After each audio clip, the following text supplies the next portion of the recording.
Setelah ibu mertua berkunjung ke rumahku, aku baru sadar, ponselnya tertinggal di sofa depan TV. Karena mobil ibu mertua sudah jauh, aku memutuskan untuk mengembalikannya malam nanti. Tapi tiba-tiba ponsel itu berdering, dan muncul foto suamiku yang sudah meninggal 1 tahun lalu. Saat aku membuka pesan yang masuk, aku syok, jantungku hampir berhenti, ternyata. Sebelum ceritanya dimulai, silahkan tulis di kolom komentar dari daerah mana saja teman-teman yang menonton cerita ini. Jangan lupa like dan subscribe agar channel ini bisa semakin berkembang dan bisa mempersembahkan cerita yang lebih menarik lagi. Debbie mengantar Ibu Santi, ibu mertuanya, sampai ke teras depan. Senyum tipis yang dipaksakan di wajah Debbie terasa kaku. Sudah setahun suaminya, Angga, meninggal dunia. Namun, kunjungan Ibu Santi hari ini terasa lebih berat dari biasanya. Ibu mertuanya itu bersikap terlalu manis. Suaranya dibuat lembut, namun matanya terus bergerak gelisah, seolah mengawasi sesuatu di dalam rumah. Debbie, yang mengenakan hijab syari panjang berwarna kelabu, hanya mengangguk sopan, berusaha menyembunyikan rasa tidak nyamannya. Baginya, rumah ini masih penuh dengan kenangan Angga. Setiap sudut mengingatkannya pada tawa dan kehangatan suaminya, dan kehadiran Ibu Santi terasa mengusik kedamaian rapuh yang coba ia bangun kembali. Debbie jaga diri baik-baik. Ya, kalau ada apa-apa, telepon ibu, kata Ibu Santi, sambil merapikan ujung kerudungnya yang sebenarnya sudah rapi. Iya, ibu. Hati-hati di jalan, jawab Debbie pelan. Dari balik kemudi mobil sedan hitam yang terparkir di halaman, Pak Jumaidi, sopir pribadi Ibu Santi, membungkukkan badan sedikit sebagai tanda hormat. Pak Jumaidi adalah orang kepercayaan Ibu Santi, sudah bekerja puluhan tahun dengan keluarga almarhum suaminya. Debbie melihat Ibu Santi masuk ke mobil. Kaca mobil yang gelap langsung menutup, menyembunyikan ekspresi sang mertua. Tak lama kemudian, mobil itu bergerak pelan meninggalkan halaman rumah, lalu menghilang di tikungan jalan. Debbie menghela napas panjang, merasa sedikit lega. Ia berbalik, menutup pintu utama, dan menguncinya. Ia berjalan menuju ruang tengah, tempat mereka tadi berbincang. Niatnya adalah membereskan cangkir teh yang masih tersisa di meja. Namun, langkahnya terhenti. Matanya tertuju pada sebuah benda persegi panjang berwarna hitam mengilap yang tergeletak di atas bantal sofa. Itu ponsel. Jelas bukan miliknya. Itu ponsel mahal milik Ibu Santi. Debbie mengambilnya. Rasa bimbang langsung menyergapnya. Ia berlari kecil kembali ke pintu depan, membukanya, dan melihat ke jalan. Mobil Ibu Santi sudah tidak terlihat. Pasti sudah jauh. Debbie kembali masuk. Ia meletakkan ponsel itu di meja kopi.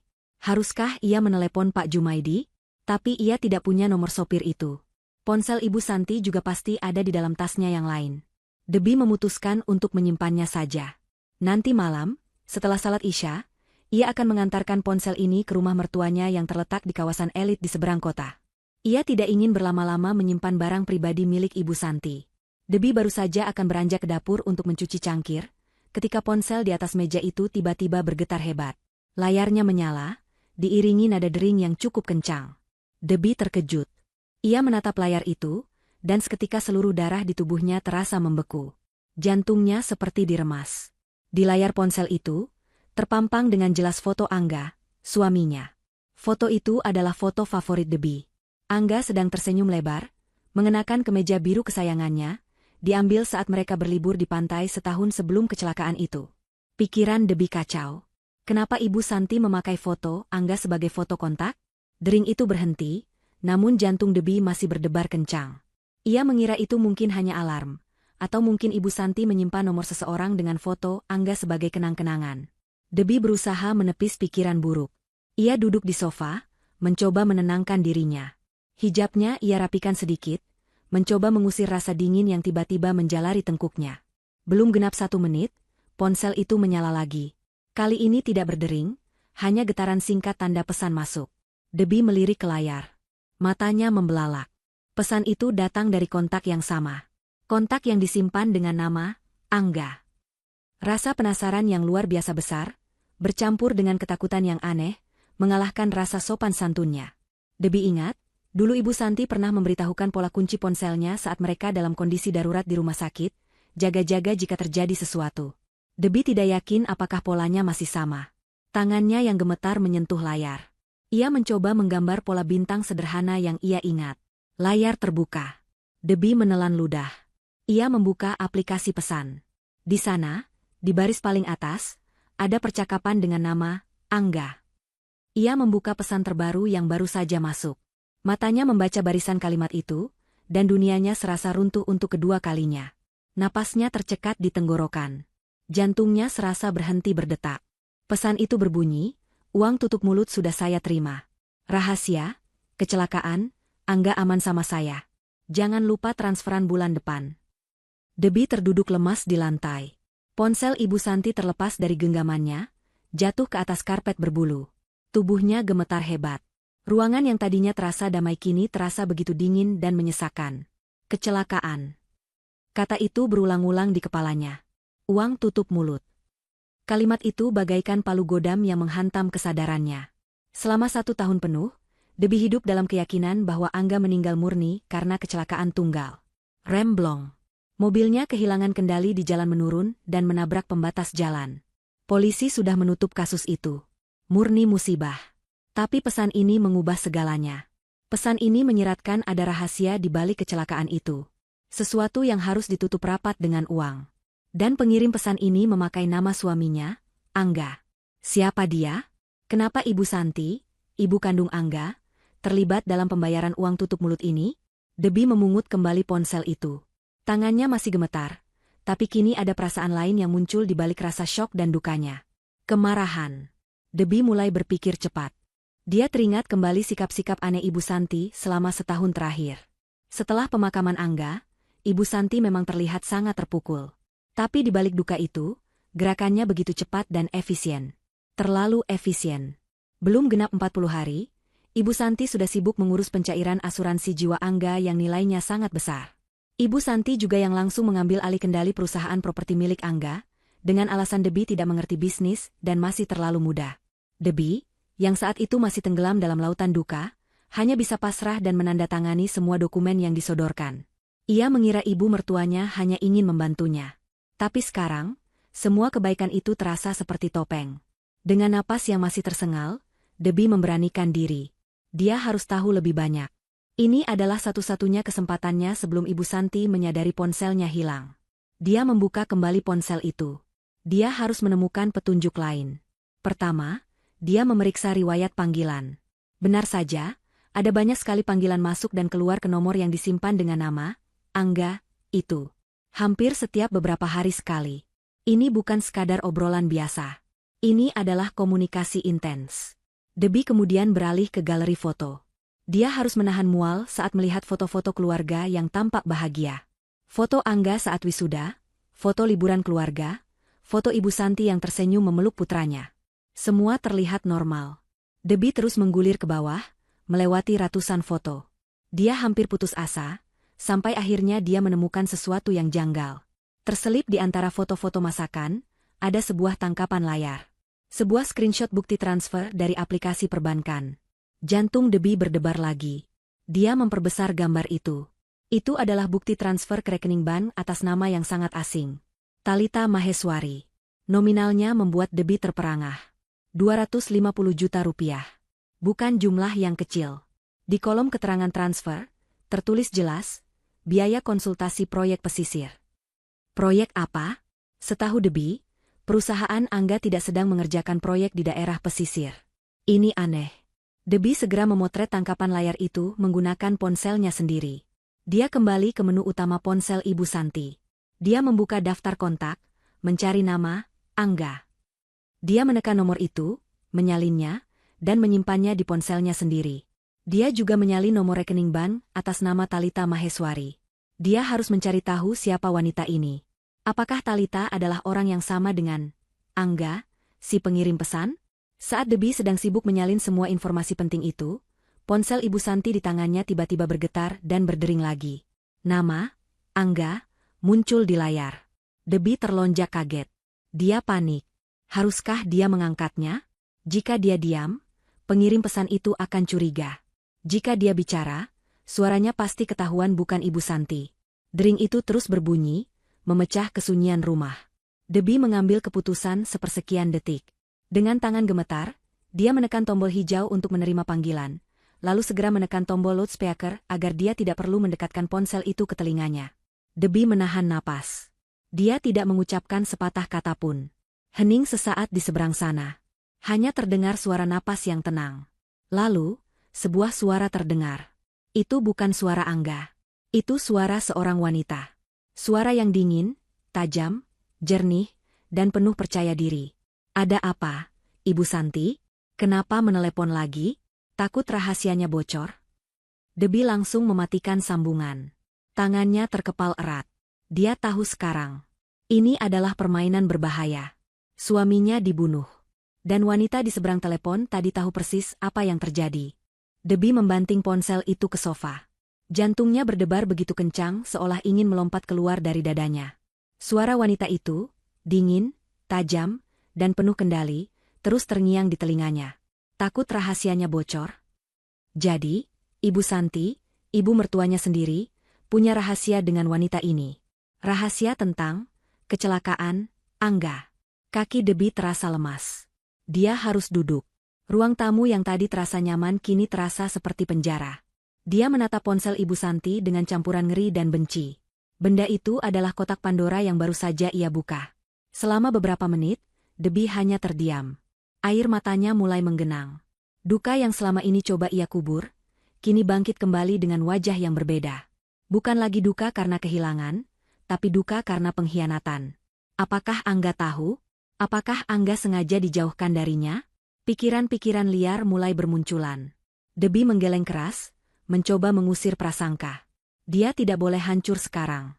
Dia harus fokus. Dia harus tahu siapa wanita di balik suara itu. Dia harus tahu apa yang sebenarnya terjadi pada Angga. Debi menarik napas dalam-dalam, mencoba menenangkan getaran di tangannya. Dia mengambil kembali ponsel Ibu Santi. Dia tahu dia tidak bisa menelepon balik. Suaranya akan ketahuan. Satu-satunya cara adalah melalui pesan. Dia harus memancing wanita itu keluar. Dia harus bertemu dengannya. Tapi bagaimana? Wanita itu jelas bukan orang sembarangan. Dia harus punya alasan yang kuat. Debi teringat pada tangkapan layar bukti transfer. 250 juta.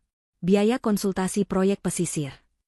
Dan wanita itu tadi menyebut nama, Ibu Santi.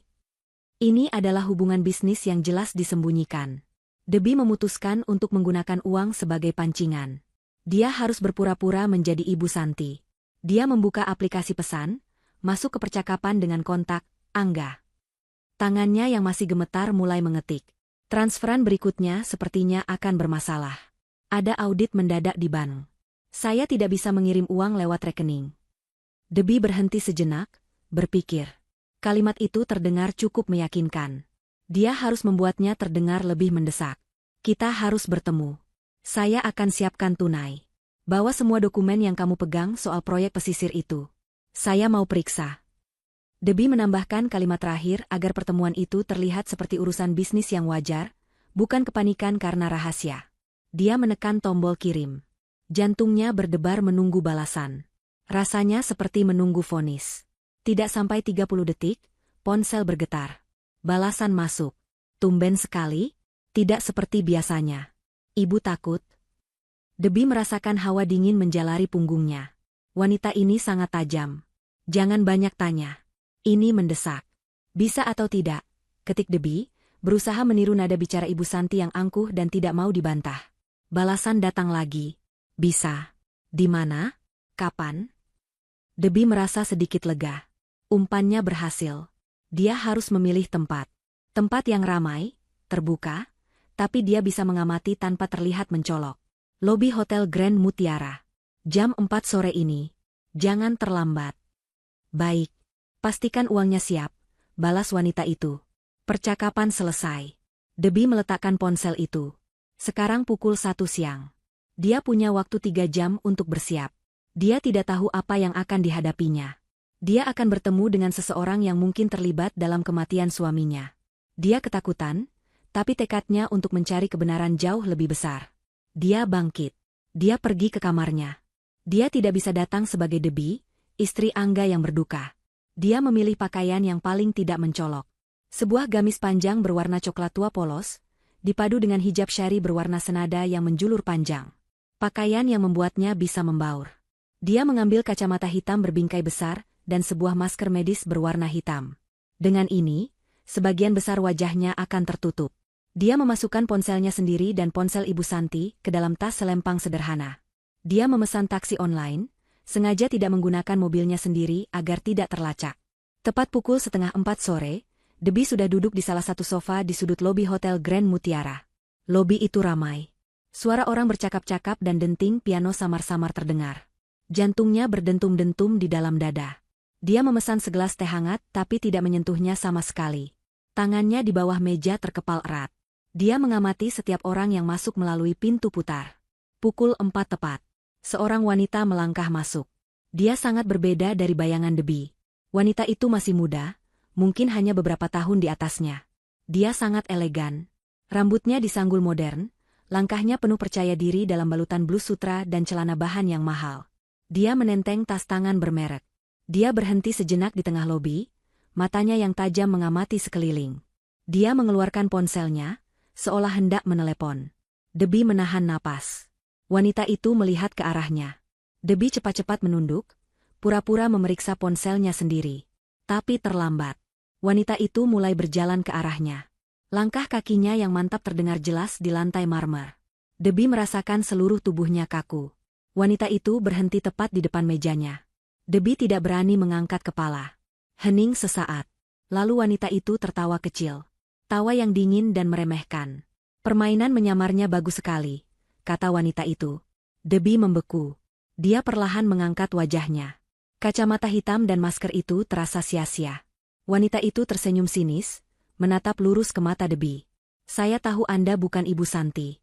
Kamu Debbie, kan? Istri kesayangan Angga. Jantung Debbie serasa copot. Dia ketahuan. Seluruh rencana yang ia susun berantakan dalam sekejap. Dia terpaku di kursinya, tidak bisa berkata-kata. Bagaimana wanita ini tahu?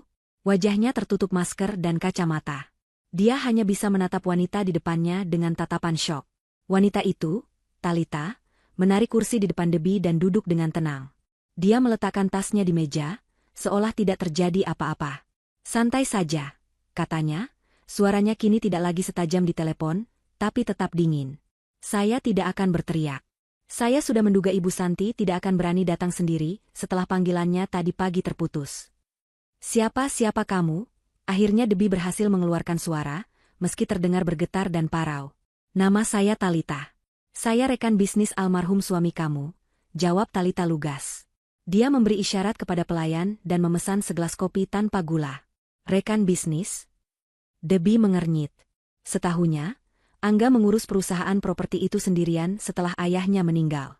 Ibu Santi hanya duduk di dewan komisaris tanpa banyak terlibat. Talita seolah bisa membaca pikiran Debbie. Bukan di perusahaan utama. Kami punya proyek sendiri. Proyek pesisir yang kamu baca di bukti transfer itu, katanya sambil tersenyum tipis. Angga itu brilian, tapi dia tidak percaya pada ibunya sendiri. Dia tahu ibunya korup. Jadi dia membangun proyek ini di luar sepengetahuan Ibu Santi. Dan saya adalah mitranya. Modal 50-50.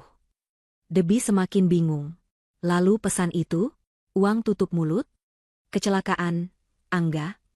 Pelayan datang mengantarkan kopi Talita. Talita menunggu pelayan itu pergi sebelum melanjutkan.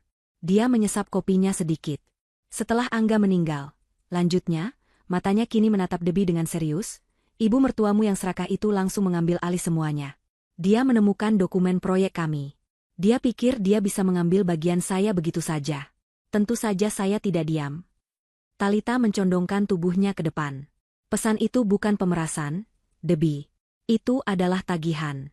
Uang yang kamu lihat di bukti transfer itu adalah uang saya. Hak saya. Bagian saya dari keuntungan proyek yang coba dirampas Ibu Santi. Tapi, kecelakaan? Desak Debbie. Ekspresi Talita berubah keras. Senyum sinisnya hilang, digantikan oleh kilat kemarahan yang samar. Saya menggunakan kata itu untuk menekan dia. Awalnya saya hanya curiga. Kematian Angga terlalu mendadak, terlalu bersih. Remblong? Terdengar seperti di film murahan. Talita terdiam sejenak, matanya menerawang. Angga tidak mungkin mati karena kecelakaan, Debbie. Suamimu itu orang yang sangat teliti. Dia tidak akan pernah membiarkan mobilnya dalam kondisi buruk. Dia dibunuh. Dibunuh? Kata itu keluar dari mulut Debbie seperti bisikan penuh kengerian. Ya, tegas Talita. Dan Ibu Santilah dalangnya. Saya yakin dia yang merencanakan semuanya. Kenapa lagi dia begitu panik dan langsung membayar saya begitu saya menyinggung kata kecelakaan? Dia pikir saya tahu sesuatu. Dia pikir saya punya bukti. Padahal awalnya saya hanya menggertak. Debbie merasakan mual. Ibunya Angga? Membunuh putranya sendiri? Tidak mungkin. Untuk apa? Harta? Bukan sekadar harta, kata Talita. Angga tahu. Sehari sebelum dia meninggal, dia menelepon saya. Dia bilang dia baru menemukan bukti kuat bahwa ibunya melakukan penggelapan besar-besaran di perusahaan utama. Korupsi jutaan dolar. Angga bilang dia akan melaporkan ibunya ke polisi. Dan keesokan harinya, dia meninggal. Dunia Debbie serasa berputar. Jadi Angga dibunuh untuk membungkamnya. Dan pembunuhnya adalah ibunya sendiri. Air mata Debbie mengalir tanpa bisa ditahan. Bukan air mata duka, tapi air mata kemarahan yang membara. Talita membiarkan Debbie menangis sesaat. Dia tidak mencoba menenangkan. Dia hanya menunggu. Kenapa kamu memberitahu saya semua ini? Tanya Debbie sambil menyeka air matanya. Karena kita punya musuh yang sama. Jawab Talita cepat. Saya benci Ibu Santi karena dia membunuh rekan bisnis saya dan mencuri uang saya. Kamu seharusnya membencinya karena dia membunuh suamimu dan menghancurkan hidupmu. Talita menatap Debbie lurus-lurus. Saya ingin uang saya kembali, semuanya. Dan saya ingin Ibu Santi membusuk di penjara. Kamu ingin keadilan untuk Angga, kan? Debbie mengangguk pelan. Rasa takutnya hilang, digantikan oleh tekad yang dingin. Bantu saya menghancurkannya, kata Talita. Dan saya akan bantu kamu membuktikan bahwa Angga dibunuh. Debbie menatap Talita. Wanita ini dingin, penuh perhitungan, dan jelas berbahaya. Dia bukan teman. Dia adalah sekutu yang beracun. Tapi saat ini, dia adalah satu-satunya harapan Debbie. Bagaimana saya tahu saya bisa mempercayaimu? Talita tidak tersinggung. Dia malah tersenyum. Saya tahu kamu akan bertanya begitu. Dia merogoh tas tangannya dan mengeluarkan sebuah flash drive kecil berwarna perak. Dia mendorongnya pelan melintasi meja ke arah Debbie. Benda itu terasa dingin di bawah tatapan Debbie. Apa ini? Saya tidak datang hanya dengan gertakan, kata Talita. Saya meretas sistem keamanan bengkel tempat mobil Angga diservis sehari sebelum dia meninggal. Ibu Santi bilang itu servis rutin. Kan? Bohong. Talita mencondongkan tubuhnya sekali lagi. Itu rekaman CCTV dari bengkel malam itu. Lihat siapa yang datang menemui montir di jam tutup. Setelah kamu melihatnya, kamu akan tahu saya tidak main-main. Kamu akan tahu siapa yang benar-benar kotor di sini. Talita bangkit dari kursinya, merapikan blusnya. Hubungi saya setelah kamu siap. Jangan pakai ponsel Ibu Santi lagi. Dia pasti sudah panik sekarang. Pakai nomormu sendiri. Nomor saya ada di flash drive itu. Talita berbalik dan berjalan pergi, langkahnya tetap anggun dan penuh percaya diri. Dia menghilang di antara keramaian lobi, meninggalkan Debbie yang termangu menatap flash drive perak di atas meja. Benda kecil itu kini terasa sangat berat, seolah menyimpan semua kegelapan yang telah merenggut nyawa Angga. Debbie duduk termangu di lobi hotel selama beberapa saat. Flash drive perak itu terasa dingin dan berat di telapak tangannya yang berkeringat. Talita telah pergi, meninggalkan Debbie sendirian dengan sebuah bom waktu. Rekaman CCTV. Bukti. Jantungnya masih berdebar kencang, bukan lagi karena takut pada Talita, tapi karena antisipasi yang mengerikan terhadap apa yang akan ia lihat. Dia harus segera pulang. Dia harus melihat isi flash drive ini. Dia berdiri dengan kaki yang terasa sedikit goyah, merapikan hijabnya, dan berjalan cepat keluar dari lobi hotel. Dia tidak mau membuang waktu sedetik pun. Perjalanan pulang dengan taksi online terasa sebagai siksaan terpanjang dalam hidupnya. Dia duduk di kursi belakang, memeluk tasnya erat. Ponsel Ibu Santi ada di dalamnya, disetel dalam mode hening. Debbie terus-menerus melirik keluar jendela. Setiap mobil yang melaju di sampingnya terasa seperti ancaman. Dia paranoid. Dia bertanya-tanya apakah Talita bisa dipercaya. Bagaimana jika ini semua jebakan? Tapi suara dingin Talita yang penuh keyakinan, dan kebenciannya yang jelas terhadap Ibu Santi, terasa asli. Mereka berdua sama-sama kehilangan. Talita kehilangan uang dan rekan bisnis. Debbie kehilangan suami dan seluruh dunianya. Akhirnya, taksi berhenti di depan gerbang rumahnya. Debbie membayar dengan cepat dan bergegas masuk, mengunci pintu gerbang dan pintu utama di belakangnya. Rumah itu terasa sunyi. Terlalu sunyi. Dia bersandar di pintu sejenak, mengatur napas. Dia aman. Setidaknya untuk saat ini, dia tidak menyalakan lampu ruang tamu. Dia langsung berlari kecil menuju ruang kerja Angga di lantai atas. Ruangan itu adalah satu-satunya tempat yang jarang ia masuki sejak Angga meninggal. Terlalu banyak kenangan. Bau kopi dan kertas yang khas dari suaminya masih samar-samar tercium. Debbie menyalakan laptop di meja kerja Angga. Cahaya dari layar adalah satu-satunya penerangan di ruangan yang remang-remang itu. Tangannya gemetar hebat saat dia memasukkan flash drive perak itu ke lubang USB. Jantungnya berdebar-debar begitu keras, hingga ia bisa mendengarnya di telinganya sendiri. Sebuah folder muncul di layar. Isinya hanya satu file video. Nama filenya adalah rangkaian angka, tanggal dan jam. Tanggalnya adalah 1 hari sebelum Angga meninggal. Jamnya menunjukkan pukul 11 malam. Debbie mengklik 2 kali. Video itu terbuka. Kualitasnya tidak bagus. Hitam putih, agak buram, dan diambil dari sudut atas. Itu adalah rekaman dari dalam sebuah bengkel mobil. Debbie bisa melihat mobil suaminya, sedan hitam yang ia kenali dengan baik, terparkir di tengah ruangan. Seorang pria berseragam montir sedang membungkuk di bagian depan mobil, di area mesin. Bengkel itu seharusnya sudah tutup berjam-jam yang lalu. Debbie menahan napas. Dia memajukan video itu sedikit. Tidak terjadi apa-apa selama beberapa menit. Hanya sang montir yang tampak sibuk bekerja di balik kap mobil yang terbuka. Lalu, sebuah pintu di sisi bengkel terbuka. Sosok kedua masuk ke dalam rekaman. Sosok ini lebih tinggi dari si montir. Dia mengenakan jaket dan topi, membuat wajahnya sulit terlihat jelas. Sosok itu berjalan mendekati mobil Angga. Dia berbicara dengan si montir, menunjuk ke arah mesin. Si montir mengangguk-angguk. Kemudian, sosok berjaket itu merogoh sakunya dan mengeluarkan sesuatu. Sebuah amplop tebal berwarna coklat.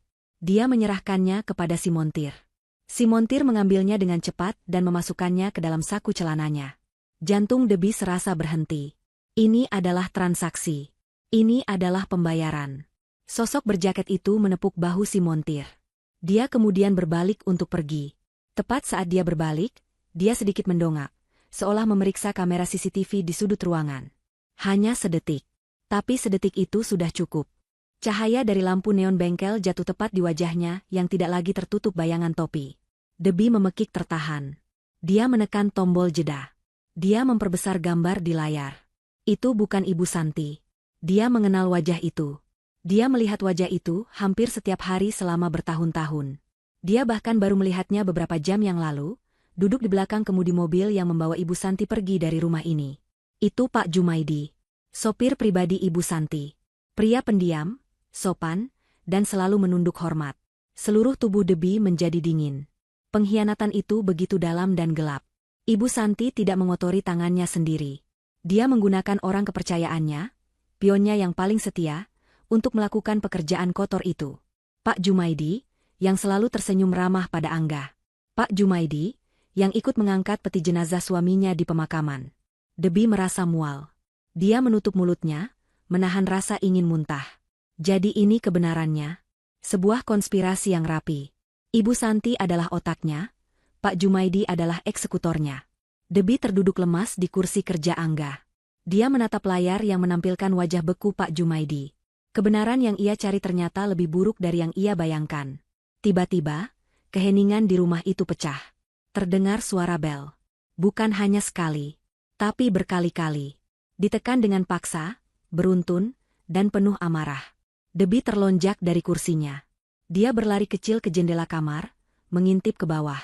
Di teras depan, di bawah cahaya lampu teras yang redup, berdiri Ibu Santi. Wajahnya tidak lagi manis atau gelisah. Wajahnya pucat pasi, dipenuhi kepanikan dan kemarahan yang tidak ditutup-tutupi. Debbie membeku di tempatnya. Ibu Santi ada di depan pintu. Kepanikan murni menjalari dirinya. Ibu mertuanya pasti sudah sadar ponselnya tidak ada di tas atau di mobil. Dia pasti sudah mencarinya di mana-mana.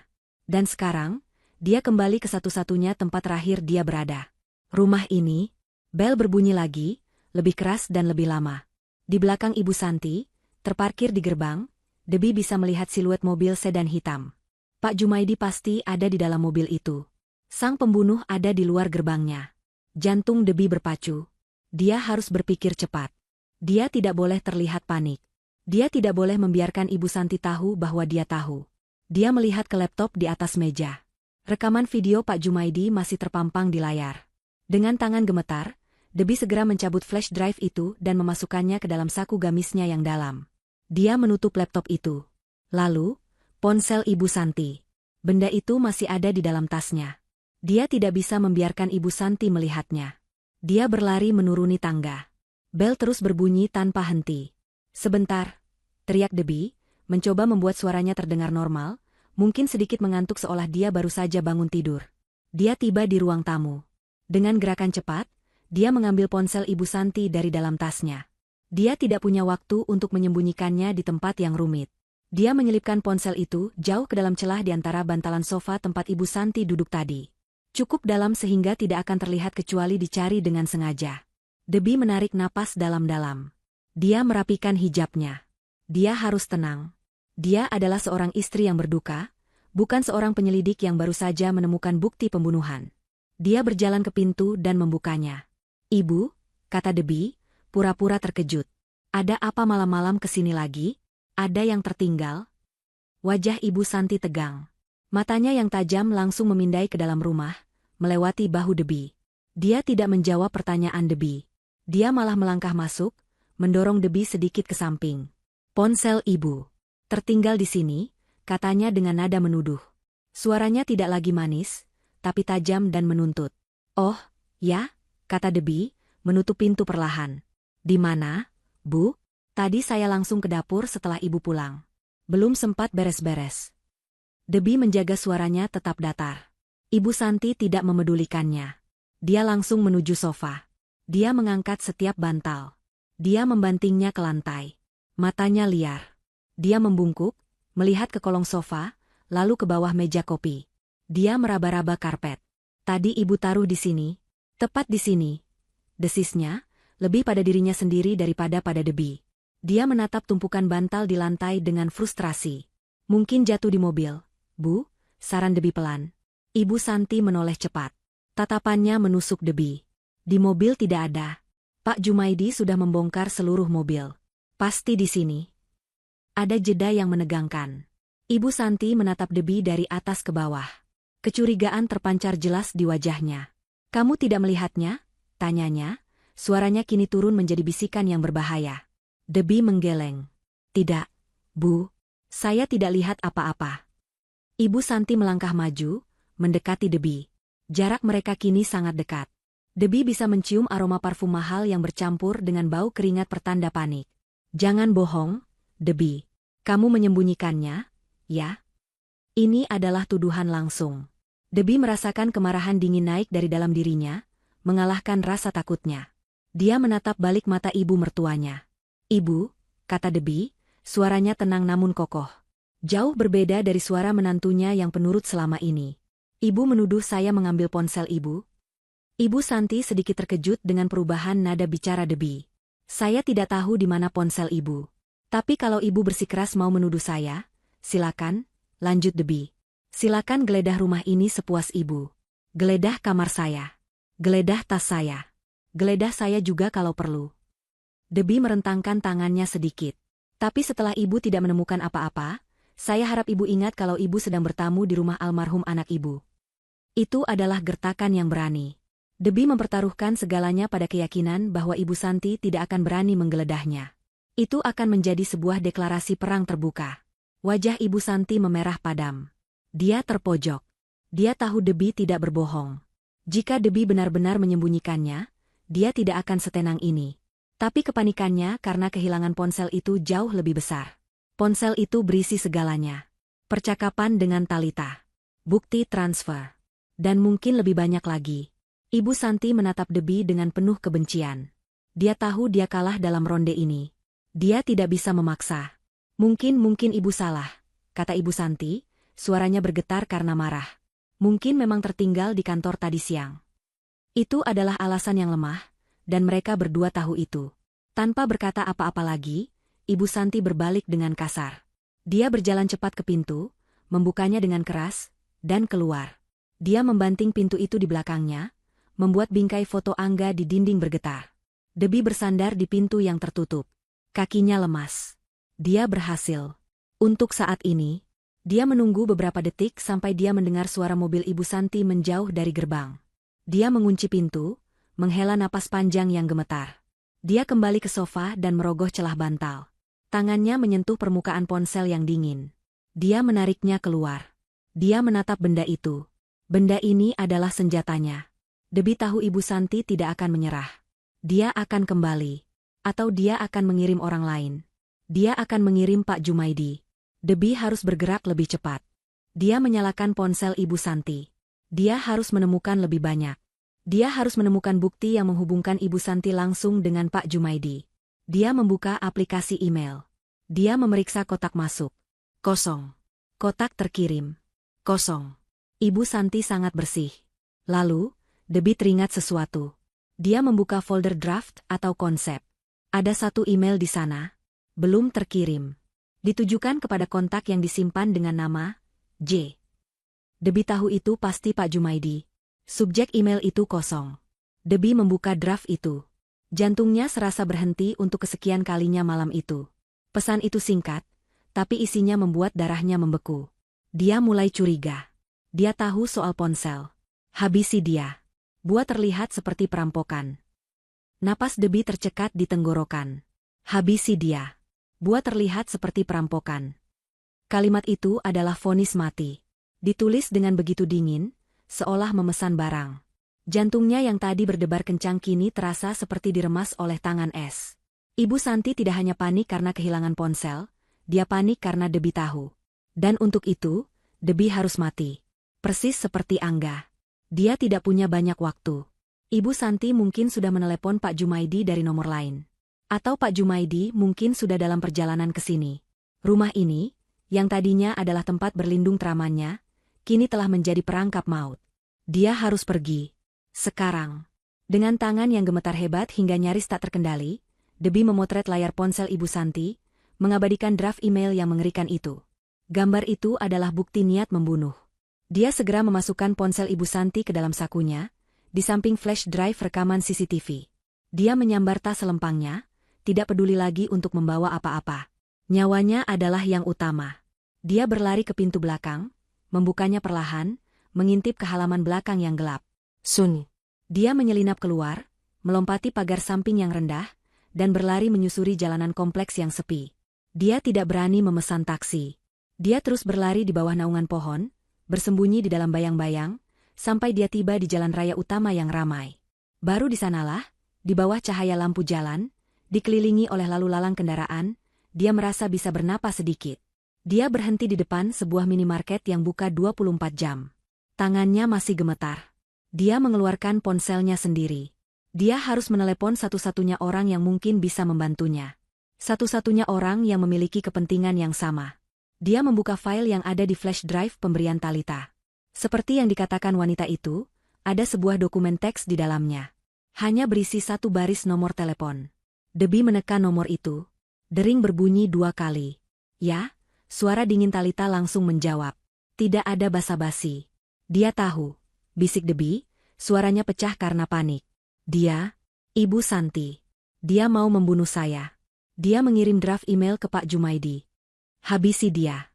Buat terlihat seperti perampokan. Hening sesaat di seberang sana. Debbie takut Talita akan menutup telepon, menganggapnya sebagai masalah yang terlalu besar. Di mana kamu sekarang? Tanya Talita, suaranya terdengar lebih tajam, penuh konsentrasi. Di jalan raya dekat rumah saya. Saya kabur. Bagus. Tetap di tempat ramai. Saya kirim alamat. Naik taksi ke sana sekarang. Jangan pakai taksi online, hentikan taksi biasa di jalan. Pastikan kamu tidak diikuti. Bawa ponsel Ibu Santi. Bawa flash drive itu. Jangan bicara dengan siapapun. Saya tunggu dalam 30 menit. Panggilan terputus. Sesaat kemudian, sebuah alamat masuk melalui pesan. Sebuah apartemen mewah di pusat kota. Debbie segera menghentikan taksi yang lewat dan menyebutkan alamat itu. Setengah jam kemudian, Debbie sudah berada di dalam unit apartemen Talita yang luas dan minimalis. Talita membukakan pintu untuknya. Wanita itu tampak tenang, mengenakan piyama sutra, seolah ini adalah pertemuan bisnis biasa, bukan situasi hidup dan mati. Duduk, kata Talita, menunjuk ke sofa. Kasih saya ponselnya. Debbie menyerahkan ponsel Ibu Santi. Talita mengambil laptopnya dan beberapa kabel. Kita tidak punya banyak waktu. Ibu Santi pasti sudah mencoba melacak ponsel ini. Saya akan menyalin semua data di dalamnya. Semuanya. Talita bekerja dengan cepat dan efisien. Dia menghubungkan ponsel itu ke laptopnya. Jarinya menari di atas keyboard. Sebuah program berjalan di layar, memulai proses cloning data. Bilah kemajuan perlahan-lahan terisi. Ceritakan soal email itu, kata Talita, matanya tidak lepas dari layar. Debbie menceritakan segalanya. Tentang Ibu Santi yang datang dengan panik, gertakannya, dan penemuan draft email di folder sampah. Talita mengangguk. Dia panik. Itu bagus. Orang panik membuat kesalahan. Bagaimana kamu tahu aku akan datang? Tanya Debbie. Aku tidak tahu, jawab Talita. Tapi aku tahu Ibu Santi. Dia tidak akan membiarkan siapapun yang memegang rahasianya hidup. Kamu memegang rahasia terbesarnya. Sama seperti Angga. Bilah kemajuan hampir mencapai 100%. Selesai, gumam Talita. Dia mencabut ponsel itu dan menyerahkannya kembali pada Debbie. Sekarang, semua yang ada di ponsel itu sudah ada di laptop saya. Talita kemudian mengambil ponsel Ibu Santi, membukanya, dan mematikannya. Dia tidak akan bisa melacak kita lagi. Talita mulai membuka file-file yang baru saja disalin di laptopnya. Galeri, pesan, riwayat panggilan. Semua yang sudah Debbie lihat. Tapi Talita lebih teliti.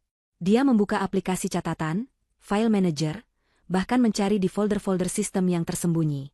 Orang seperti Ibu Santi, kata Talita sambil terus bekerja, selalu punya cadangan. Dia tidak percaya bank sepenuhnya. Dia tidak percaya siapapun. Dia menemukan sebuah aplikasi pencatat keuangan yang tersembunyi, dilindungi kata sandi. Talita mencobanya beberapa kali. Gagal. Kapan Angga lahir? Tanyanya tiba-tiba. Debbie menyebutkan tanggalnya. Talita mengetikkannya. Gagal. Kapan ayah Angga meninggal? Debbie menyebutkan tanggalnya. Talita mengetikkannya. Aplikasi terbuka. Isinya bukan hanya catatan keuangan. Itu adalah buku harian rahasia Ibu Santi. Rincian penggelapan dana perusahaan. Nama-nama fiktif yang dia gunakan. Aliran dana haram. Semua bukti korupsi yang ditemukan Angga ada di sana. Ini motifnya, bisik Debbie, matanya terpaku pada deretan angka jutaan dolar yang digelapkan. Tunggu, kata Talita. Masih ada lagi. Dia menggulir ke bawah, ke catatan paling lama. Ada sebuah file yang terlampir. Sebuah dokumen yang dipindai. Judulnya, Wasiat Asli Angga. Tangan Debbie gemetar saat Talita membukanya. Itu adalah surat wasiat suaminya. Dibuat sebulan sebelum dia meninggal. Ditandatangani oleh Angga dan 2 saksi. Isinya sangat jelas. Jika Angga meninggal, seluruh aset pribadinya, termasuk 70% saham di perusahaan utama, jatuh ke tangan istrinya, Debbie. Bukan ibunya. Surat wasiat yang Ibu Santi tunjukkan pada Debbie setelah pemakaman, yang menyatakan Ibu Santi adalah pewaris utama, adalah palsu. Dia tidak hanya membunuhnya, bisik Debbie, air mata kemarahan membakarnya. Dia merampokku. Dia merampok warisan suamiku. Kita sudah punya semuanya, Debbie, kata Talita, matanya bersinar dingin. Kita punya motif. Korupsi dan surat wasiat palsu. Kita punya bukti rencana pembunuhan Angga. Rekaman CCTV Pak Jumaidi. Dan kita punya bukti rencana pembunuhan kamu. Draft email itu. Kita ke polisi, kata Debbie. Belum, kata Talita cepat. Ibu Santi itu licin. Dia bisa menyuap siapa saja. Bukti digital bisa dibilang palsu. Rekaman CCTV bisa dibilang editan. Draft email bisa dibilang tidak pernah terkirim. Kita butuh sesuatu yang tidak bisa mereka sangkal. Kita butuh pengakuan. Talita menatap Debbie. Kita harus memancing mereka. Keduanya. Ibu Santi dan Pak Jumaidi. Di tempat yang sama, di waktu yang sama. Talita mengambil ponsel Ibu Santi yang mati. Dia menghidupkannya kembali. Pak Jumaidi sedang menunggu perintah. Kan? Dia sedang menunggu email, habisi dia, itu terkirim. Ibu Santi pasti sedang panik mencarinya di luar sana, berusaha menghubunginya. Talita membuka draft email itu. Dia menghapusnya. Kita akan kirim pesan baru, kata Talita. Dia beralih ke aplikasi pesan singkat, membuka percakapan dengan J, alias Pak Jumaidi. Jari Talita mengetik dengan cepat. Rencana perampokan gagal. Dia kabur. Dia tahu segalanya. Dia pasti akan ke polisi. Temui saya di gudang lama Cikarang sekarang. Bawa rekaman asli dari bengkel. Kita harus musnahkan semuanya. Cepat. Talita menekan tombol kirim. Apa-apa itu? Rekaman asli dari bengkel. Tanya Debbie bingung. Talita tersenyum tipis. Aku mengarangnya. Tapi orang bersalah seperti Pak Jumaidi pasti menyimpan asuransi untuk dirinya sendiri. Kalau Ibu Santi mengkhianatinya, dia pasti menyimpan salinan CCTV itu. Dan sekarang, dia akan panik dan membawanya. Kita akan menjebak mereka berdua dengan bukti mereka sendiri. Gudang tua di Cikarang itu gelap dan pengap. Bau debu, karat, dan minyak solar basi menusuk hidung. Ini adalah salah satu aset properti pertama yang dibeli ayah Angga, kini terbengkalai dan dilupakan. Sempurna untuk sebuah perangkap. Talita sudah tiba lebih dulu bersama dua orang pria berbadan besar dan berpakaian serba hitam. Mereka bukan polisi, mereka adalah tim keamanan pribadi Talita. Mereka bergerak cepat dalam kegelapan, memasang kamera-kamera kecil tersembunyi di beberapa sudut dan mikrofon sensitif di dekat pintu masuk utama. Debbie duduk di dalam mobil Talita yang diparkir di seberang jalan, tersembunyi di balik deretan truk rongsok. Jantungnya berdebar sangat kencang. Dia mengenakan jaket hoodie gelap dan masker, membiarkan hijab panjangnya tersembunyi di dalam jaket. Dia adalah umpan. Kamu yakin soal ini, Talita? Bisik Debbie. Ini terasa gila.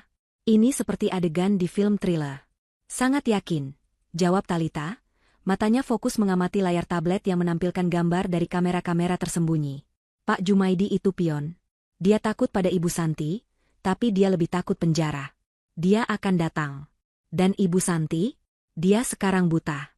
Ponselnya ada padamu. Dia tidak tahu apa yang terjadi. Tapi aku yakin dia juga sedang dalam perjalanan ke sini.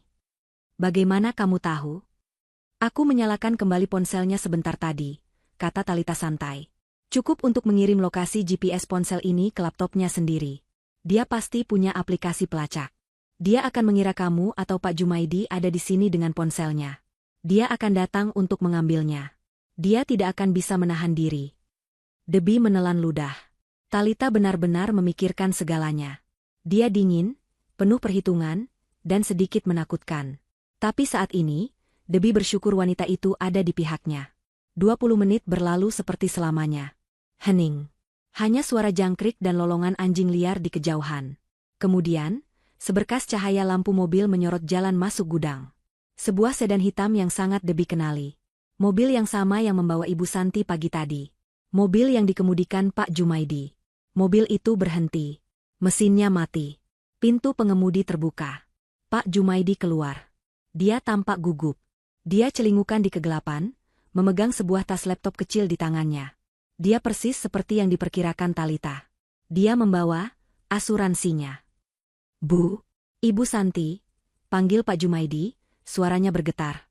Di mana Ibu? Ini saya, Jumaidi. Tidak ada jawaban. Salah satu pria keamanan Talita memberi isyarat dari balik bayangan. Ini adalah bagian Debbie. Debbie menarik napas dalam-dalam. Dia membuka pintu mobil dan melangkah keluar. Dia berjalan perlahan ke arah gerbang gudang, tempat cahaya lampu bulan menerpa dirinya. Pak Jumaidi, panggil Debbie, suaranya dia buat setenang mungkin, meski di dalam dirinya bergetar. Pak Jumaidi terlonjak kaget. Dia menyipitkan mata. Debbie, ngapain kamu di sini? Di mana Ibu Santi? Ibu Santi tidak ada di sini, Pak, kata Debbie, melangkah lebih dekat. Wajah Pak Jumaidi berubah pucat. Dia langsung mengerti. Kamu menjebak saya. Dia berbalik, hendak lari kembali ke mobilnya. Terlambat. Suara Talita memecah keheningan. Lampu sorot dari mobil Talita tiba-tiba menyala, menyorot langsung ke Pak Jumaidi, membuatnya buta sesaat. Dua pria keamanan tadi sudah bergerak cepat, memblokir jalannya ke mobil. Mereka tidak bersenjata, tapi postur mereka saja sudah cukup mengintimidasi. Pak Jumaidi terpojok di dinding gudang. Dia mengangkat tas laptopnya seperti tameng. Jangan apa-apakan saya. Saya tidak tahu apa-apa. Debbie melangkah maju ke dalam lingkaran cahaya. Dia melepas maskernya. Wajahnya keras oleh amarah yang tertahan. Bapak bohong, kata Debbie. Bapak ada di bengkel malam itu. Malam sebelum Mas Angga meninggal. Mata Pak Jumaidi membelalak ngeri. Saya tidak. Saya punya rekamannya, potong Debbie. Saya punya rekaman CCTV Bapak membayar montir untuk merusak rem mobil suami saya. Pak Jumaidi ambruk. Seluruh kekuatan di kakinya seolah hilang. Dia terduduk di tanah yang kotor. Bukan saya, cicitnya, air mata mulai mengalir di wajah tuanya. Bukan salah saya cuma disuruh. Disuruh siapa? Desak Talita, yang kini berdiri di samping Debi. Ibu Santi, teriak Pak Jumaidi histeris. Dia kini menangis terseduh-seduh, sosoknya yang tadi sopan kini hancur lebur. Dia yang menyuruh saya. Dia yang merencanakan semuanya. Dia bilang Mas Angga mau melaporkan dia ke polisi. Dia bilang kita semua akan hancur kalau Mas Angga tidak dihentikan. Pak Jumaidi merangkak, memegangi kaki Debi. Maafkan saya, Non Debi. Saya cuma sopir. Saya takut. Dia menjanjikan saya uang banyak. Dia bilang untuk masa tua saya. Saya hilaf. Dan Bapak juga yang akan menghabisi saya. Kan? Tanya Debi dingin, menepis tangan Pak Jumaidi. Membuatnya terlihat seperti perampokan. Saya belum melakukannya, pekik Pak Jumaidi. Saya tidak mau. Tapi dia mengancam saya. Dia bilang dia akan menjebak saya kalau saya tidak menurut. Buktinya apa Bapak disuruh? Tanya Talita tajam. Ini. Pak Jumaidi membuka tas laptopnya dengan tangan gemetar.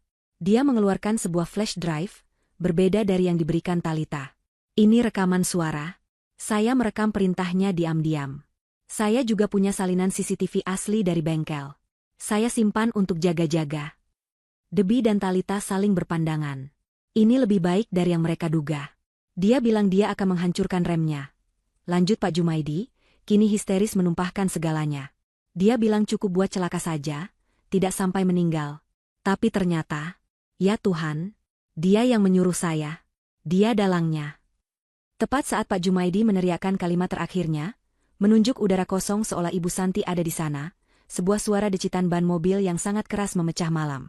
Sebuah mobil Mercedes perak berhenti mendadak di jalan masuk, menghalangi satu-satunya jalan keluar. Pintu mobil terbuka. Ibu Santi melompat keluar. Wajahnya pucat pasi, matanya liar. Dia pasti telah melacak ponselnya ke lokasi ini. Dia tiba tepat pada waktunya. Tepat untuk melihat Debi dan Talita berdiri di bawah lampu sorot. Tepat untuk melihat dua pria besar berjas hitam. Dan tepat untuk melihat Pak Jumaidi, sopir kepercayaannya, terduduk di tanah, menunjuk lurus ke arahnya sambil berteriak. Dia dalangnya. Ibu Santi yang menyuruh saya membunuh Angga. Dunia seakan berhenti berputar di gudang tua itu. Suara Pak Jumaidi yang histeris masih menggema di udara. Dia dalangnya. Ibu Santi yang menyuruh saya membunuh Angga. Ibu Santi berdiri kaku di samping pintu mobilnya yang terbuka. Wajahnya, yang diterpa lampu sorot mobil Talita, terlihat seperti topeng porselen yang retak. Matanya membelalak tak percaya. Dia melihat Pak Jumaidi, sopir setianya selama 20 tahun, kini terduduk di tanah, menunjuknya sebagai pembunuh. Dia melihat Debi, menantunya yang lemah lembut, berdiri tegak dengan mata menyala-nyala. Dan dia melihat Talita, wanita yang dia benci, berdiri di sana dengan senyum kemenangan yang tipis. Kepanikan Ibu Santi yang tadi meluap, karena melacak ponselnya kini berubah menjadi teror. Dia telah masuk ke dalam perangkap yang sempurna. Bohong, pekik Ibu Santi, suaranya melengking tinggi, memecah keheningan. Kalian semua bohong. Kalian menjebak saya. Jumaidi, kamu gila. Apa yang mereka janjikan padamu? Hah? Ibu Santi melangkah maju, mencoba menunjukkan sisa-sisa wibawanya. Dia menunjuk ke arah Debi. Dan kamu, Debi, anak tidak tahu diuntung. Kamu menuduh ibu mertuamu sendiri? Kamu yang mencuri ponsel saya. Kamu yang merencanakan ini semua. Cukup, Bu. Suara Debi terdengar keras dan jelas, menghentikan langkah Ibu Santi. Tidak ada lagi getaran di suaranya. Yang ada hanya kemarahan yang dingin. Saya mencuri? Bagaimana dengan ibu? Ibu tidak hanya mencuri ponsel. Ibu mencuri perusahaan suami saya. Wajah Ibu Santi memucat. Apa maksudmu? Surat wasiat, kata Debi. Surat wasiat asli Mas Angga. Yang menyatakan saya adalah ahli waris tunggal. Bukan surat wasiat palsu yang ibu sodorkan kepada saya saat saya masih berduka. Pukulan itu telak. Ibu Santi terhuyung mundur selangkah. Dia tidak menyangka Debi akan tahu soal itu. Itu adalah rahasia terdalamnya, selain pembunuhan itu sendiri. Kamu tidak punya bukti, desisnya, tapi suaranya tidak lagi seyakin tadi. Kami punya segalanya, kata Talita, melangkah maju. Dia memegang sebuah ponsel yang terhubung ke pengeras suara portabel kecil. Kami punya bukti ibu menggelapkan uang perusahaan. Kami punya rekaman CCTV Pak Jumaidi di bengkel. Kami punya draft email ibu yang memerintahkan pembunuhan Debi. Dan kami punya pengakuan langsung dari Pak Jumaidi. Itu semua fitnah, jerit Ibu Santi. Jumaidi berbohong. Dia yang membunuh Angga. Dia yang serakah. Dia mencoba memeras saya. Pak Jumaidi menggeleng-gelengkan kepalanya di tanah. Tidak, Bu. Ibu yang menyuruh saya. Saya punya buktinya. Diam kamu, pengkhianat, raung Ibu Santi. Buktinya memang ada, kata Talita dengan tenang. Dia menekan sebuah tombol di ponselnya. Sebuah suara terdengar, memenuhi gudang yang pengap itu. Suara itu bukan suara Talita, bukan suara Debi, dan bukan suara Pak Jumaidi. Itu adalah suara Ibu Santi sendiri. Rekaman itu sedikit berdesis, tapi sangat jelas. Direkam secara diam-diam oleh Pak Jumaidi. Suara Ibu Santi, saya tidak peduli bagaimana caramu, Jumaidi. Remblong? Ban pecah? Terserah. Buat itu terlihat seperti kecelakaan murni. Anak itu sudah kelewatan batas. Dia mau melaporkan saya. Dia mau menghancurkan hidup saya. Kamu urus dia. Setelah itu, saya akan urus masa tuamu. Suara Pak Jumaidi, tapi, Bu ini Mas Angga. Suara Ibu Santi, dia bukan anak saya lagi. Dia musuh saya. Lakukan saja, atau kamu yang akan saya hancurkan. Rekaman itu berhenti. Keheningan yang terjadi setelahnya lebih memekakan telinga daripada teriakan manapun. Ibu Santi membeku di tempatnya. Dia baru saja mendengar suaranya sendiri menjatuhkan vonis mati untuk putranya. Semua topengnya hancur. Wajah angkuh itu runtuh. Matanya yang liar kini dipenuhi kebencian murni dan kegilaan. Dia telah kalah. Iya, teriaknya, sebuah pengakuan yang meledak dari dalam jiwanya yang telah membusuk. Iya, saya yang menyuruhnya. Memangnya kenapa? Dia menunjuk Debi dengan jari gemetar. Ini semua gara-gara kamu. Sebelum kamu datang, Angga selalu menurut. Dia anak yang baik. Tapi kamu meracuninya. Kamu membuatnya melawan saya. Dia melawan ibu karena ibu korup. Balas Debi. Dia melawan karena ibu adalah pencuri. Dia anak durhaka, raung Ibu Santi. Dia lebih memilih kamu dan kejujuran palsumu itu daripada ibunya sendiri. Dia pantas mati. Dia pantas mendapatkan itu. Dan kamu? Mata Ibu Santi menyala. Dia menerjang ke depan, ke arah Debi. Kamu juga pantas mati. Tapi dia tidak pernah sampai ke Debi. Dua pria keamanan Talita bergerak secepat kilat. Mereka menangkap Ibu Santi, menahan lengannya di belakang punggungnya. Ibu Santi meronta-ronta, menjerit, dan meludahi mereka. Dia tidak lagi terlihat seperti sosialita terhormat. Dia terlihat seperti binatang buas yang terpojok. Di tengah semua kekacauan itu, di tengah jeritan histeris Ibu Santi, terdengar suara lain. Suara yang datang dari kejauhan, tapi semakin lama semakin jelas. Suara sirine polisi. Ibu Santi berhenti meronta. Dia menoleh ke arah jalan masuk. Matanya membelalak ngeri. Talita tersenyum tipis. Dia memasukkan ponselnya kembali ke saku. Saya sudah menelepon mereka 30 menit yang lalu. Tepat sebelum saya mengirim pesan jebakan itu ke Pak Jumaidi. Talita menatap Ibu Santi yang kini lemas dalam cengkeraman petugas keamanan. Permainan Anda sudah selesai, Ibu Santi. Dalam hitungan menit, gudang tua yang sepi itu bermandikan cahaya biru dan merah dari lampu rotator polisi. Beberapa mobil patroli dan sebuah mobil tim penyidik memblokir seluruh jalan masuk. Polisi berseragam bergerak cepat dan terorganisir. Ibu Santi tidak lagi melawan. Dia berdiri diam, wajahnya pucat pasi dan kosong, saat seorang polisi wanita memborgol tangannya di belakang punggung. Dia tahu ini adalah akhir. Pak Jumaidi, di sisi lain, tampak sedikit lega. Dia menyerahkan diri dengan pasrah, tangannya terulur untuk diborgol, seolah beban terberat di dunia baru saja terangkat dari pundaknya. Dia terus bergumam, saya akan bekerja sama, Pak. Saya akan ceritakan semuanya. Seorang pria berjas rapi, yang ternyata adalah pengacara Talita, segera menghampiri detektif yang memimpin. Talita dengan tenang menyerahkan sebuah tas berisi barang bukti.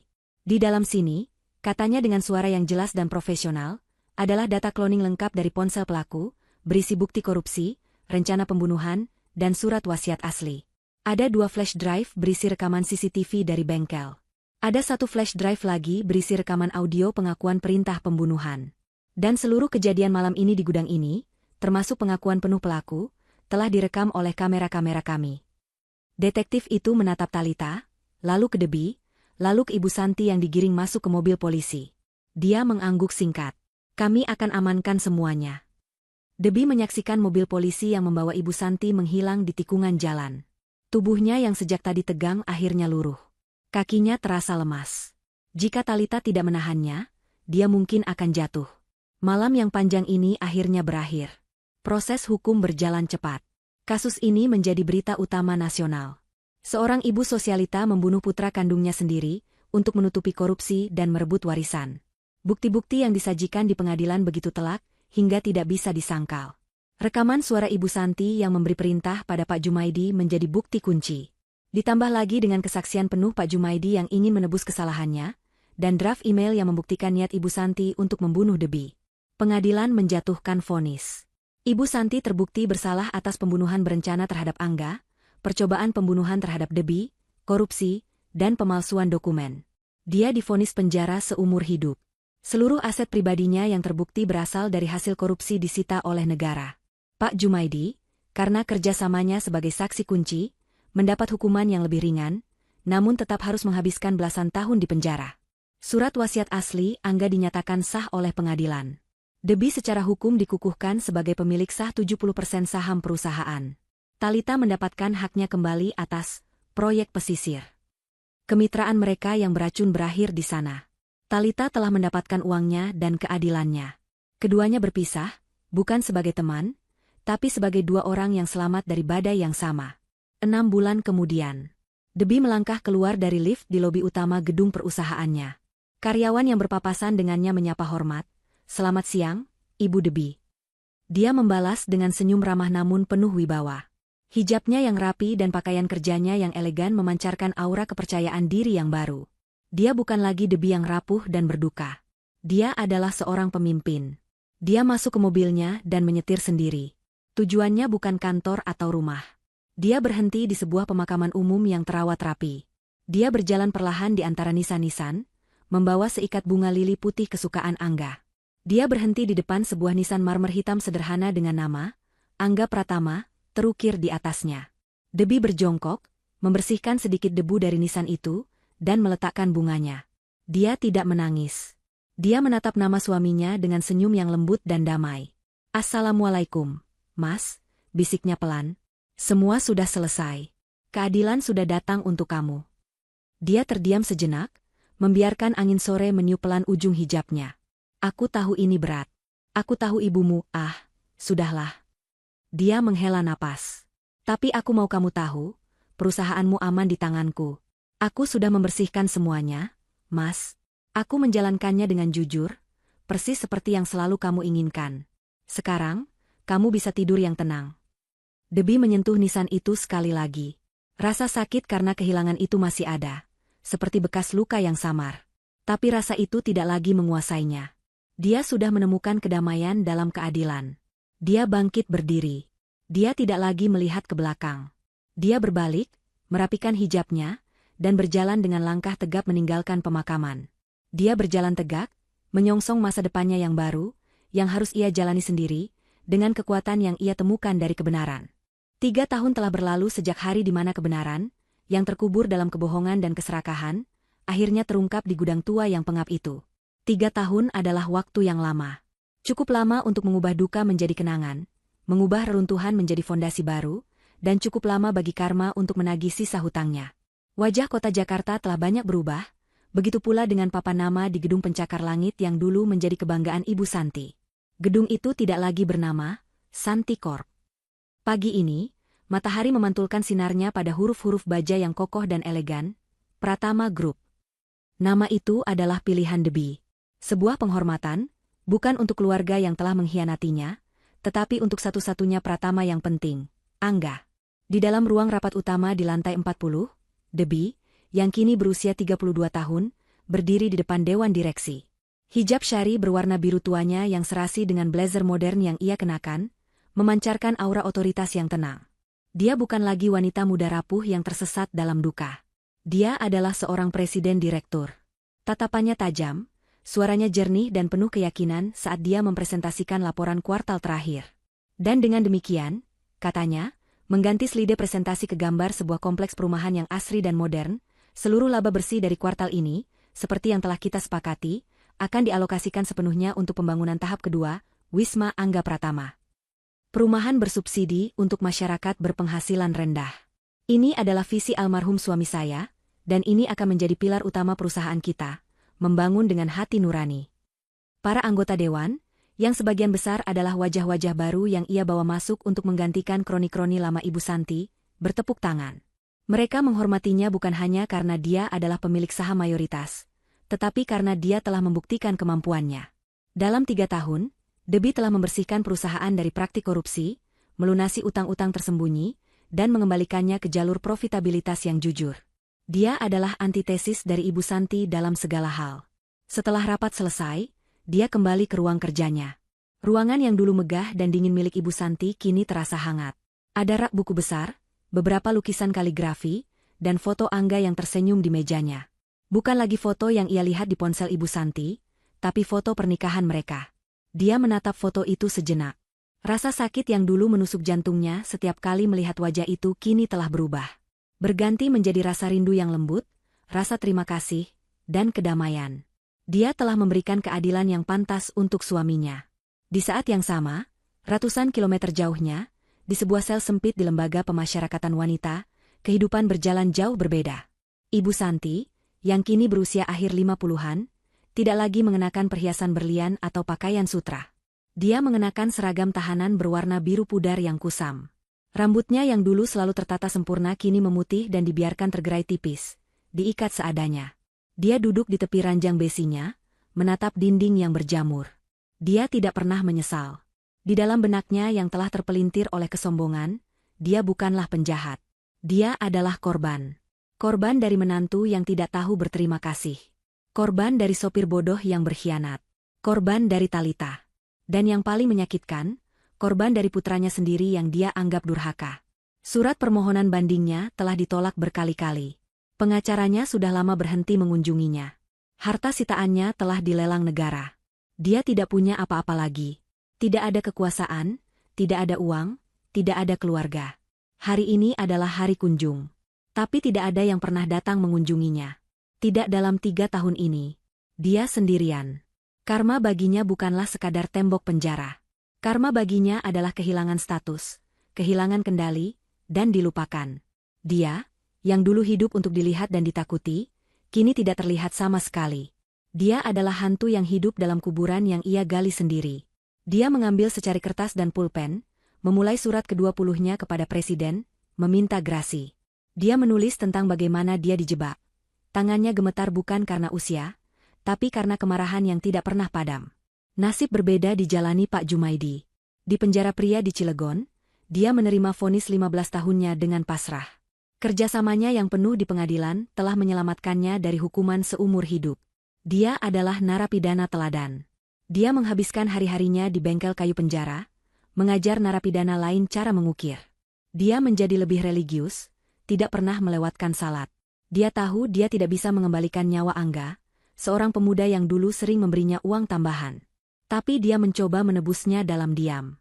Debbie, melalui Yayasan Angga Pratama, yang baru ia dirikan, tanpa sadar telah menyumbangkan dana untuk program pelatihan keterampilan di penjara itu. Roda takdir berputar dengan cara yang aneh. Dan Talita? Wanita itu menghilang secepat dia datang. Dia mendapatkan kembali semua uangnya dari proyek pesisir, ditambah bunga yang besar. Terakhir terdengar, dia mengelola sebuah perusahaan investasi besar di Singapura. Dia telah menang. Dia kaya raya, sukses, dan sangat sendirian. Dia hidup di dalam penthouse kaca dengan pemandangan kota yang gemerlap, persis seperti yang selalu dia inginkan. Terkadang, saat meminum anggur mahalnya, dia teringat pada Debbie. Bukan dengan kehangatan, tapi dengan rasa hormat yang dingin. Dia menganggap Debbie sebagai satu-satunya orang yang sepadan dengannya, seseorang yang berhasil mengubah tragedi menjadi kekuatan. Tapi dia tidak pernah menghubunginya lagi. Malam itu, Debbie pulang ke rumahnya. Rumah yang dulu menjadi saksi bisu penemuan ponsel itu. Rumah itu tidak lagi terasa angker atau menyedihkan. Dia telah merenovasinya. Dindingnya kini dicat dengan warna-warna cerah. Taman belakangnya, yang dulu terbengkalai, kini penuh dengan bunga mawar dan melati. Dia duduk di teras belakang, meminum teh jahe hangat sambil menatap bintang. Ponselnya berdering. Bukan lagi ponsel Ibu Santi yang menyimpan rahasia gelap, tapi ponselnya sendiri. Sebuah pengingat kalender muncul di layar, ulang tahun Mas Angga. Debbie tersenyum. 3 tahun lalu, hari ini akan menjadi hari penuh air mata. Malam ini, dia hanya merasakan kedamaian. Dia tidak perlu lagi mengunjungi makamnya sesering dulu. Dia tidak perlu membuktikan apa-apa lagi. Dia telah menemukan kebenaran. Dia telah mendapatkan keadilan. Dan dalam prosesnya, dia tidak hanya menyelamatkan warisan suaminya, tetapi dia juga menemukan dirinya sendiri. Dia menemukan suaranya, kekuatannya, dan tujuannya. Ibu Santi telah mengambil nyawa Angga, tapi dia gagal mengambil masa depan Debbie. Debbie menutup matanya, menghirup aroma melati di udara malam. Dia tahu perjalanannya masih panjang. Menjalankan perusahaan besar sendirian bukanlah hal mudah. Tapi dia tidak lagi takut. Dia telah menghadapi kegelapan terpekat dalam hidupnya, dan berhasil berjalan keluar membawa cahaya. Dia telah berdamai dengan masa lalu, dan kini, dia siap untuk apapun yang akan dibawa oleh masa depan. Dia hidup. Dan itu adalah keadilan terbaik dari semuanya.